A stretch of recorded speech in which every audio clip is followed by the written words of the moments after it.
哎，这昨天不是西方的万圣节吗？吓人呼啦的。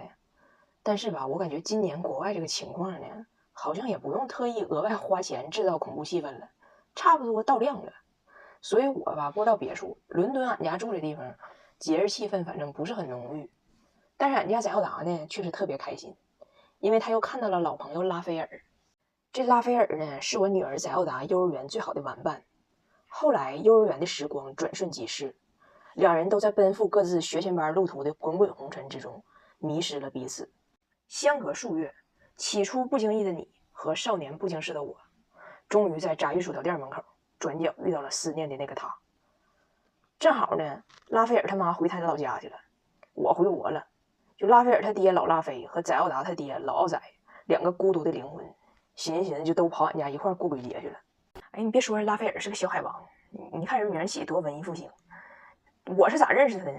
当年我领我姑娘上公园去玩去，完就看着一个面带微笑的这么一个小帅哥就朝俺家走过来了，然后他自信地拉起了我女儿翟耀达的手，就朝不远处他妈妈的方向走去，然后在骄傲与淡然之间吧，就整了个手势告诉他妈，这是我女朋友。当时他妈，哦，我亲爱的小拉菲，看在上帝的份上，我真的是受够了你这一套。然后跟我说，糟蹋的妈妈，我希望你不要介意，这已经是这个月第6个了。哎呀妈，给我逗稀了。从此以后我就特别喜欢这小拉菲。完，他俩昨天晚上呢就都上俺家来玩了一会儿，这小孩圣诞节这装神弄鬼这游戏。我不知道有没有人跟我有这种同感哈？就这一年在国外跟这帮外国人过这个万圣节哈，就是咱也理解，就是咱得是就入乡随俗嘛，但是我就完全 get 不到他的嗨点在哪儿。就这个节日，我就回想当年在加拿大跟他一块过这个万圣节哈，我公公60多岁老头提了这个就淌着血的道具手，就老假了，那流窜一晚上自嗨，那家摇哪儿的摇啊，逮谁吓唬谁。关键被吓唬那个也60多岁了，还坐过大桥，那家俩人一个完另一个还有那往年的伦敦，一到万圣节的晚上，你就看着这些年轻人都给自己画上这个万圣妆容去参加各种 party， 因为万圣节也是变装节嘛，就是你要给自己打扮成一个你想象中的角色。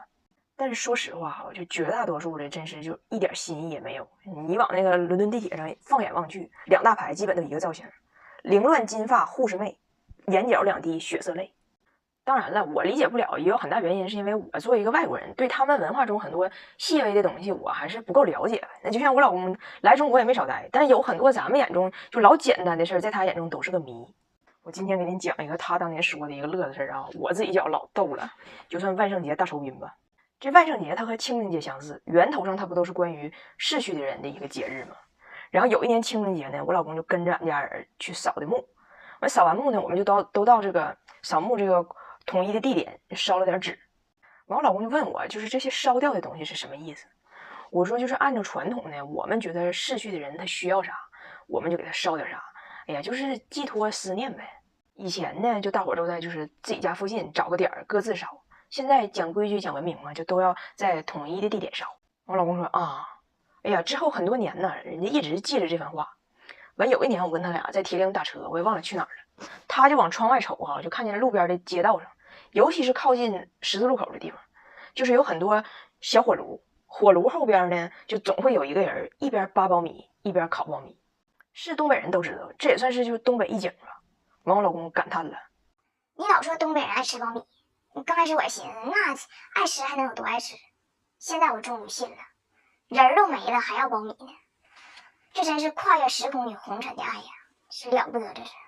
这安排，对安排。俺们一家去哈尔滨了，这哈尔滨之行改变了我们一生。首先出发的头一天，我就告诉大胖媳妇，我说你收拾行李要去哈尔滨。结果不知道为啥，过了几个小时，这个地名在他脑子里头就变异了，哈尔滨被他记成了普洱茶。他就上网搜，以为我们要去云南，行李也是按照彩云之南收拾的。到哈尔滨出了机场，大胖媳妇说云南挺冷啊。我说是，现在零下26度。然后我们要去冰雪大世界嘛，他带的呢是背心裤衩。我说那现在也没办法了，你现在就下楼，看能逮着谁，不然借件衣服吧。好在呢，大胖媳妇优点不多，嘴甜算一个，还真东拼西凑借着一身。临进场还买到了他梦寐以求的 Army Coat。到了冰雪世界里玩的非常嗨。我说你一个加拿大人，你没见过冰雕吗？他说但是我们的冰雕不飞眼。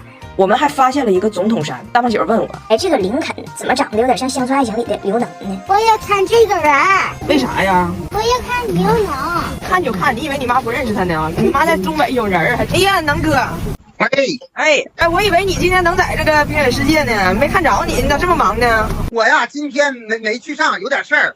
那什么，晚上我请你们吃饭啊！明天你也别走，完我找人，我安排你们啊。哎，好啊，对，安排，对，安排。然后我就纳闷儿，我寻思右边这人是谁呢？大胖姐说像你旁边站的人，我一看，这不宋晓峰吗？呀，小峰老师！哎呀妈呀，在这儿都遇上你！这是我大胖媳妇儿，这是小峰老师。你看啊，小胖，你好！哎呀，这个就是我妹夫啊。小峰老师二话没说送大胖媳妇儿一个伴手礼，他以为这外国人不懂，结果被大胖媳妇儿转手就扣回去了。哎呀，这绿帽看来球员给我的绿帽还适合我戴。绿帽子好帅，必须的，咔咔的，对。就这一个必须的和安排，咱也不知道为啥就改变了他的一生。平时让他学汉语贼费劲，遇着这俩词儿来劲了。昨天晚上我们回铁岭了，当晚就非要把这俩词儿用上。吃烤串的时候，人家俺家别人都进去了，他在门口自己练。必须的。今儿早上去早市又练上了。单王怎么卖？40块。哎，40块。安排你的，安排。啥叫安排呀？不是变挨着你拿不了。前几天啊，我带着我们一家人去上海迪士尼玩去了，在里边我们一家人引起了数次围观呢，倒不是因为啥好事。事情是这样的，那天早晨我爸呀，为了堵住我们去酒店楼下吃那个158的自助餐，给我们每个人买了早点，放在了门口。我老公一开门，在这个旅馆一开门还一人加碗粥，这该不是传说中的加州旅馆吧？加州旅馆。最后呢，我爸买这些早点都没吃了，但是老头坚决不扔，拎着8个包子、8个鸡蛋、6瓶豆浆，踏入了迪士尼。进入迪士尼第一个事儿，我爸就掏出早点给每个人分鸡蛋，谁也不吃。我爸就一边理这吃的，一边捣鼓。哎呀，节俭就是理财，我这是在理财。大胖姐说：“爸爸，你不是在理蛋吗？不是在理蛋吗？”然后所有的项目呢都不让拿吃的喝的进。我爸啃个包子都排到了，人说你得出去吃完回来。早达说：“我姥爷呢？咋又没了呢？”大胖姐说：“你姥爷是迪士尼在逃公主，现在应该又在外边理蛋了。”我们在那玩啊，我都怕我爸在外边吃撑着了。幸亏我兜里有秘密武器拜耳这个达一喜唱活菌。然后呢，中午吃饭的时候，我爸一看那里边的餐厅，一份饭96，跟我说：“咱们就垫吧，不搁他那吃。你看我这包里全吃。”我爸这么一打开包，里边白花花一片，我就装没看着，结果没防住我老公说时迟那时快，大胖媳妇嗷家一声：“哎呀，爸爸，你怎么来迪士尼还带着我们酒店的牙刷、沐浴露和拖鞋呀？你是来搓澡的吧？”好几个人瞅我爸呀，我爸非常不好意思，但大胖媳妇是真心钦佩他的思路，一直叭叭。我们排队排的时间太长了，大胖媳妇挺大嗓门的：“老丈人，你把你从酒店拿的剃须刀拿出来，今天我胖某人就陪我老丈人在世界上最快乐的地方剃个须。”我爸说：“你小点声，剃不了了，我的刀在门口安检时候被管制了。”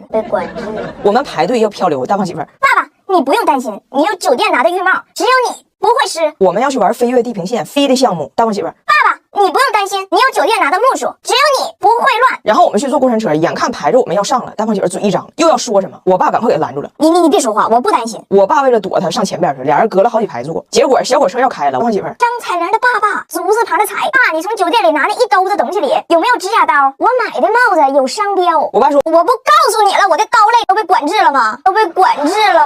我爸从此就没再搭理过他。然后这一下午呢，我爸一直在吃早上剩的东西。张彩玲他爹足字旁的彩吃了7个包子4个茶蛋，我都怕他发烧。幸好我提前准备了拜耳达一喜唱活菌，他的3种专利菌剂都源于中国，专为国人设计，每盒有4000亿耐酸活菌，活性还贼高，成分纯净，3大专利菌4大益生元。还行，老头恢复挺快，第2天在火车上干活饭的时候又生龙活虎了，看来可以再囤点。然后那天在迪士尼啊逛到最后，我爸手里还3杯豆浆呢嘛，已经出豆汁儿的味儿了，就是不扔。大胖媳妇跟他差点打起来，他是这么说的：“你们别管我，外边1杯豆浆3块5，里边得35，我喝这1杯豆浆我省了31块5，3杯100块钱。”大胖媳妇说：“爸，你搁这炒豆币呢？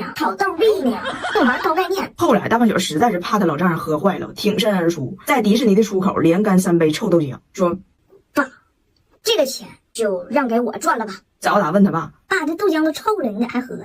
大胖媳妇说：“你不懂你姥爷，爸今天不喝，你姥爷能把豆浆从上海拎回北京，乃至拎回铁岭。要不是你爸，明天就是一场宏伟的南疆北调。